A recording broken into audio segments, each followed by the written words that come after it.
না না ওটাতে আমি ওইখানে থাকতে তো বললাম যে এদিকে দিয়ে আসার জন্য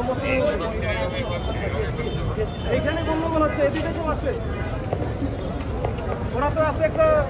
ইস্যু নিয়ে সেটা ইস্যু তৈরি করতে চায়